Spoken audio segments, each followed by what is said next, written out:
বুয়েট কি শুধু অটোরিকশা বানায়? না, দেশ থেকে বিদেশ, নদীর তলদেশ থেকে আকাশ ছোঁয়া উচ্চতার টাওয়ার, সবখানে আছে বুয়েটের তুখোর মেধাবীদের অবদান।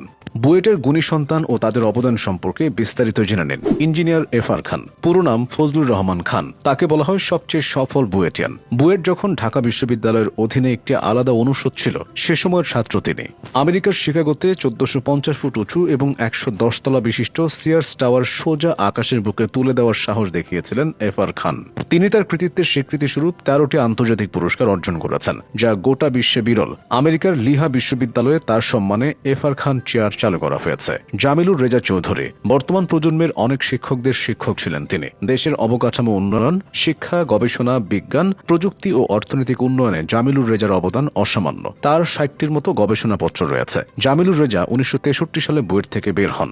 একই বছর তিনি বুয়েটের শিক্ষকতা শুরু করেন। এরপর দেশ বিদেশের বিভিন্ন গুরুত্বপূর্ণ পদে দায়িত্ব পালন করেছেন। জামিলুর রেজা চৌধুরী ছিলেন পদ্মা সেতুর বিশেষজ্ঞ প্যানেলের প্রধান। শুধু পদ্মা সেতু নয়, স্বাধীনতার পর এদেশে যত বড় বড় ভৌত অবকাঠামো তৈরি হয়েছে, তার প্রায় প্রতিটির সঙ্গে তিনি কোনো না কোনোভাবে যুক্ত ছিলেন। দেশের প্রথম লবণ পরিশোধনাগারের ডিজাইন করেছিলেন বুয়েটের ইঞ্জিনিয়াররা। বিশ্বের প্রথম ইলেকট্রনিক ভোটিং ব্যবস্থা এবং প্রিপেইড এনার্জি মিটার আবিষ্কারে বুয়েট ইঞ্জিনিয়ারদের অবদান রয়েছে। বুয়েটের সাম্প্রতিক উদ্ভাবনও কম নয়। 2024 সালের বন্যায় ভাসমান মডিউলার স্কেলেবল প্রোটোটাইপ তৈরি করেছিল বুয়েটের একদল শিক্ষার্থী। তড়িঘড়ি করে বানানো এই প্রোটোটাইপের সাহায্যে পানির উপর সহজে ভেসে থাকা যায়। এর আগে কোভিডের সময় বুয়েটের উদ্ভাবন কাজে এসেছে। করোনার সময় বুয়েটের বায়োমেডিক্যাল ইঞ্জিনিয়ারিং বিভাগ স্বল্প মূল্যের অক্সিজেন ভেন্টিলেটর তৈরি করে এবং সফল ক্লিনিক্যাল ট্রায়াল পরিচালনা করেছে। এই যন্ত্রটি রোগীকে উচ্চ প্রবাহে অক্সিজেন সরবরাহ করতে পারে এবং বিদ্যুৎ ছাড়াই অক্সিজেন সিলিন্ডারে সংযোগ করে কাজ করে। মজার ব্যাপার হলো, বুয়েট থেকে পাশ করা অনেক শিক্ষার্থী ইঞ্জিনিয়ারিং পেশায় না গিয়ে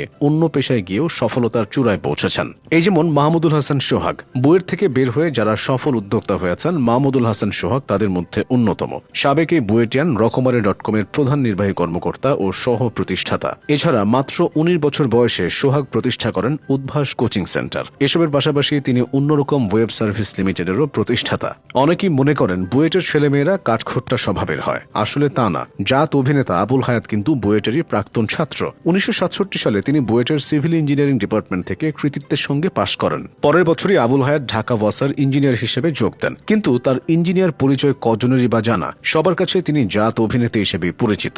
হাজারেরও বেশি নাটকে তিনি অভিনয় করেছেন। কালোজয়ী সব সিনেমাতেও সাবেক এই বুয়েটিয়ান কাজ করেছেন। চিরসবুজ অভিনেত্রী অপি করিম বুয়েটের প্রাক্তন ছাত্রী। বুয়েটে তিনি স্থাপত্যবিদ্যায় পড়াশোনা করেছেন। 2005 সালে বুয়েট থেকে বের হয়ে জার্মানিতে মাস্টার্স করতে যান। ততদিনে অভিনেত্রী হিসেবে তিনি নিজেকে প্রমাণ করে ফেলেছিলেন। কিন্তু উচ্চশিক্ষা নিয়ে দেশে ফেরার পর অভিনয়ের পরিবর্তে অপি করিম শিক্ষকতা নিয়ে ব্যস্ত হয়ে পড়েন। যোগ দেন আমেরিকান ইন্টারন্যাশনাল ইউনিভার্সিটি বাংলাদেশ তথা এআইইউবিতে। নাচ, গান, অভিনয়, শিক্ষকতা, পড়াশোনা, প্রাক্তন এই বুয়েটিয়ান যেন একের ভেতরে সব। আরেক গুণী অভিনেতা তৌকির আহমেদও বুয়েটে পড়াশোনা করেছেন। অপি করিমের মতো তিনিও স্থাপত্য বিভাগে পড়াশোনা করেছেন। সঙ্গীত জগতেও বুয়েটিয়ানদের জয় জয়কার। বাংলা রক ব্যান্ড শিরোনামহীনের সাবেক কণ্ঠশিল্পী তানজির তুহিন বুয়েটের সাবেক ছাত্র।